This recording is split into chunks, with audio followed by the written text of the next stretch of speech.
Guys, a demon just spoke through Toni Braxton, and I'm shook. Okay, I gotta call you back. I'm about to have Bible study. Why? Cause I'm saved. Well, not church. Just my faith.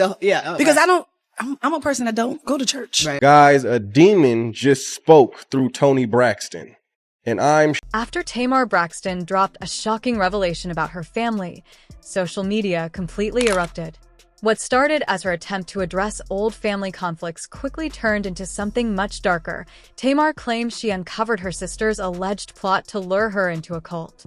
And the deeper you look into it, the more disturbing it sounds. Let's rewind for a moment. This is a family that rose from humble church beginnings to become R&B and gospel royalty. But behind the music and smiles, the bond of sisterhood appears to have twisted into manipulation and faith into control. Things truly spiraled when Tamar went live, announcing that she was joining a Bible study to battle demons and witchcraft in her life. That's when the allegations caught fire, and instead of supporting her, Toni reportedly clapped back in a shocking and unexpected way. To make matters worse, it was later revealed that the author of the spiritual book Tamar mentioned was allegedly linked to white nationalist ideologies. We shouldn't just gloss over Toni Braxton's recent outburst, because it wasn't just some harmless trolling.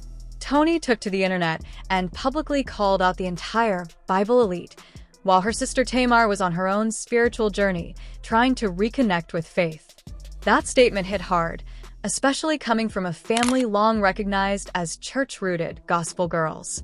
The irony is painful, considering the Bible itself warns in 1 Timothy 4 that in the later days, some will abandon their faith and follow deceiving spirits. Fans were quick to remind Toni of that.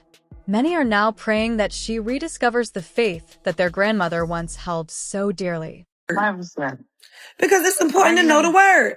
How else we gonna battle all these demons and witchcraft? How else you gonna do it? There are other books. Girl, get off of my phone, girlfriend. Get off of my phone. I'll call you back. I mean, that book was written by a racist white Girl, goodbye, girl. Call you. But this is really where things started spiraling.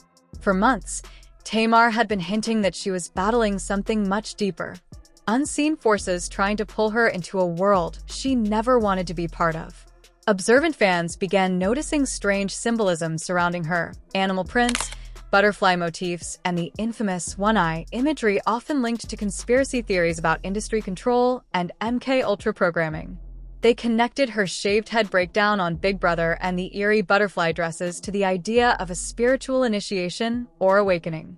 Some even drew parallels between Tamar and other stars like Miley Cyrus and Kanye West, who went through public meltdowns during major career or spiritual transitions.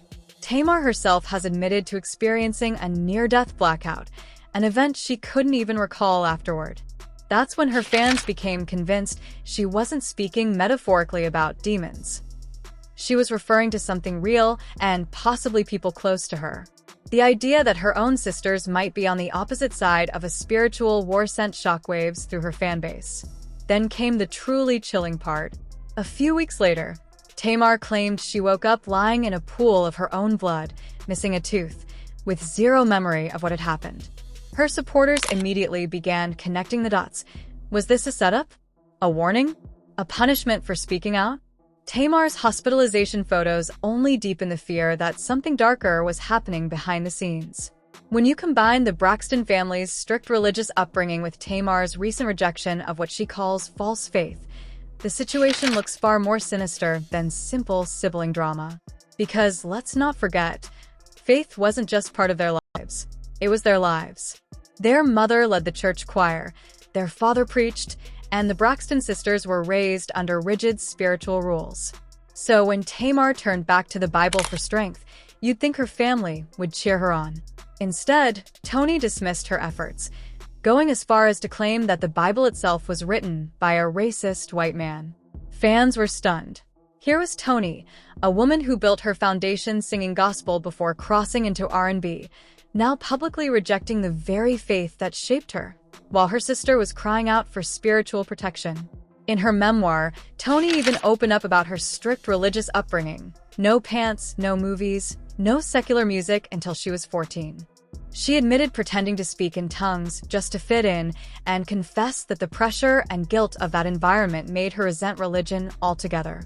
She even questioned whether God was punishing her for her past, including her abortion after discovering her child's autism diagnosis. When you look at all of that together, it paints a picture of deep-rooted trauma, not just about faith, but about control.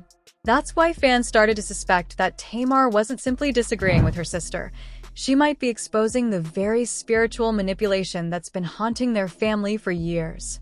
And that's where Tamar's use of the word cult suddenly makes sense. Because cults aren't just about dark rituals and hidden robes, they're about control, gaslighting, and making you doubt your own sense of truth until you're completely dependent. Tamar's been dropping hints that this kind of manipulation has been surrounding her for a long time. On one hand, she's quoting Bible verses about strong women and sharing prayers online. On the other, she's revealing heartbreaking truths, like the fact that her sister Tawanda only replies when cameras are rolling. Yet, Tamar still tries to hold on to family unity.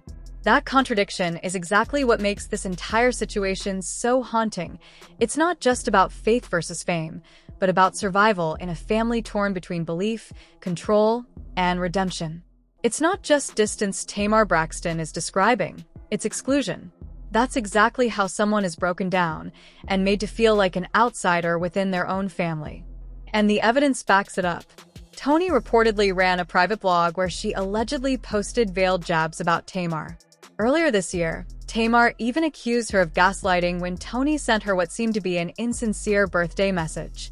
Yes, Tamar has always been the center of media headlines, but this time, it feels different. Imagine growing up in a home where religion was drilled into you from childhood, only for your family to later mock you for holding on to it as an adult. Then add grief. You've just lost your sister Traci, and instead of comfort, you're met with silence, blocks, and accusations of being the problem. It's easy to see why Tamar now calls this a cult, not just family tension. When you look at Toni's dismissal of the Bible and Tawanda's emotional detachment, it all starts to resemble something systematic, almost like a manipulation playbook. Mixed together strict childhood faith, a sudden rejection of scripture, and strategic isolation, and it's no wonder Tamar says she's being lured into something dark she doesn't believe in. Then the story takes a terrifying turn. Just as Tamar began speaking publicly about these issues, her life took a violent and mysterious twist.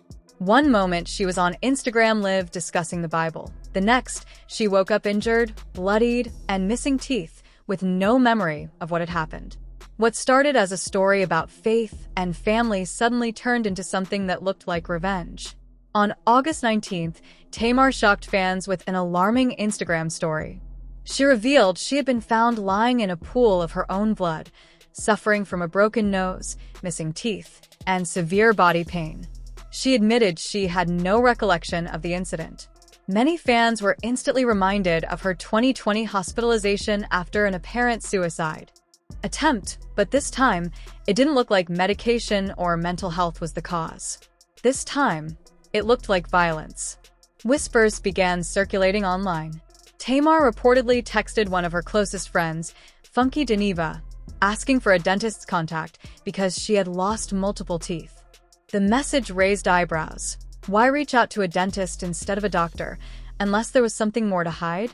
Then, things got even stranger. Just hours before the alleged attack, witnesses claimed Tamar was spotted at Atlanta's V12 Lounge, getting close with love and hip-hop star Mendeecees Harris. After that night, rumors exploded. Was Tamar being watched? Could her sister's rumored connections have had something to do with it? Or did a confrontation at the club escalate into something violent later on? To make it more mysterious, Tamar had just posted a cryptic video captioned, "Asterisk, I can't wait until I can tell y'all." Asterisk fans began speculating that she already knew what had happened, but wasn't ready or allowed to reveal it. Some even suggested it might be part of a PR stunt for an upcoming project, though the timing felt far too grim for that. And just when it seemed like the chaos couldn't deepen, another video surfaced. This one showing Chrisean Rock bursting into Tamar's backstage prayer circle, shoving Toni aside and disrupting the moment. As Tamar led the prayer, Toni appeared distant, refusing to hold hands with the others. Tamar later condemned the leak, calling her prayer circle sacred, and accusing someone close of selling the footage to TMZ. At that point, fans noticed a troubling pattern: 2 major disruptions to Tamar's spiritual life in a row. First, Toni mocked her Bible study. Then, her prayer circle was violated and leaked. And right after, Tamar was hospitalized under bizarre circumstances. To her supporters, it didn't feel random. It felt targeted. It's suspicious how this happened right after she went live talking about Bible study, and Toni acting strange about it. When you line up all these moments, the pattern turns chilling. Tamar draws closer to God. Her sisters push back. Her prayer gathering is invaded, and soon after, she's left bruised and broken. To her followers, there are only 2 explanations. Either Tamar is cursed with the worst luck in Hollywood, or someone truly doesn't want her to speak her truth. Her cryptic post, "I can't wait until I can tell y'all," now feels more like a warning than anticipation. She's revealing just enough to keep her fans watching, but holding back the details that could expose everything. Meanwhile, her family's silence speaks volumes. Public shade, ignored calls, and emotional coldness have turned the Braxton family dynamic into a quiet battlefield. And when you remember that Toni herself once admitted their upbringing bordered on religious fundamentalism, Tamar's claim that she's escaping a cult no longer sounds far-fetched. Cults aren't always defined by robes and rituals. Sometimes they hide behind family gatherings, TV contracts, and unspoken rules about who's allowed to speak and who isn't. Tamar Braxton's story has evolved beyond simple family drama. It's starting to look like a true fight for survival. Fans are noticing a pattern. Her sisters seem to appear in every major twist of her life. Earlier this year, Toni claimed she tried to reach out to Tamar on her birthday but was blocked from doing so. Tamar quickly fired back, accusing her of emotional manipulation and gaslighting. Meanwhile, Tawanda admitted she talks to her other sisters daily but rarely answers Tamar's calls, saying she's set boundaries. That isn't a normal sibling spat. That's strategic isolation. When your own sister tells you she doesn't feel anything about cutting contact, that's emotional detachment in its purest form. According to Tamar, this cult-like environment is exactly how control works, through silence, distance, and making you question your own faith. Fans are now wondering if the Braxton sisters are truly protecting each other, or just protecting their public image. This is also where the Illuminati conversation gets loud again. The viral threads showing Tamar's shaved head, butterfly symbols, and single-eye imagery aren't just random conspiracy chatter. They mirror Tamar's real-life breakdowns. Remember her post about fighting demons and witchcraft? That wasn't the metaphor. She was describing something she genuinely believed was attacking her. And when you look at the Braxtons' history, the divide makes even more sense. Toni once confessed that their childhood faith bordered on religious fundamentalism. She ran from it, tired of rules, guilt, and the constant fear of divine punishment. Tamar, on the other hand, clung tighter to her faith, determined to find peace through prayer. That difference, Toni rejecting faith, Tamar returning to it, may be the heart of their ongoing war. Fans suspect Tamar's near-death experience happened right after she refused to play along with the system her sisters might be enabling. She lost teeth, suffered injuries, and remembered nothing. Exactly the kind of trauma fans associate with the MKUltra control theory. Victims in those accounts often report violence, blackouts, and memory loss. When Tamar later wrote, "I can't wait until I can tell y'all," many took it as a cryptic message that she knows the truth, but is afraid of the fallout. And then came Crazian Rock, who many believe was planted to break Tamar's spiritual shield when she barged into her backstage prayer circle, disrupting her moment of peace. That's why some think Tamar's sisters aren't simply distant. They could be complicit in something much bigger. Zoom out, and the pattern feels disturbingly familiar. Kanye West's public spy